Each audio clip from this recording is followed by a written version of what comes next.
మీరందరూ పుంటి కూరను చూసే ఉంటారు. కానీ పుంటి పూలను, కాయలను చూసి ఉండరు. మీకోసం ఈ పుంటి కూర చెట్టును పరిచయం చేస్తున్నాను.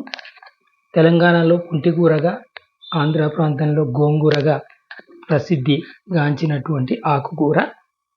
చాలా పులుపుగా ఉండడం వల్ల వంటలలో వాడతాము. ఆకులతో పచ్చడి, పప్పు, కూర వంటి వంటకాలు తయారు చేస్తాము. వీటిలో 2 రకాలు ఉంటాయి.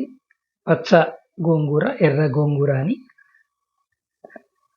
ఆకులలో అతి ఎక్కువ iron, vitamin C, vitamin A, folic యాసిడ్లు ఉంటాయి. పోషక విలువలు అధికంగా కలిగి ఉండేటువంటి మొక్కల్లో పుంటికూర ఒకటి.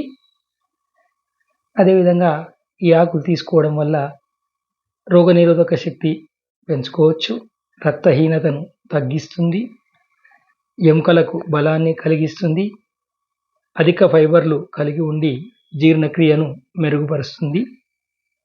గోంగూర తరచుగా ఆహారంలో తీసుకోవడం వలన అనేక రకాలైన ఆరోగ్య ప్రయోజనాలను పొందవచ్చు.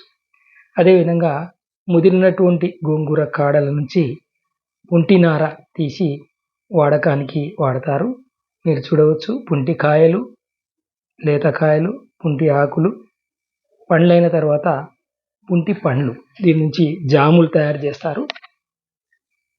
అదేవిధంగా విత్తనాల తయారీకి కూడా పండ్లైనంత వరకు ఆగి విత్తనాలు సేకరించుకోవడం చేస్తారు.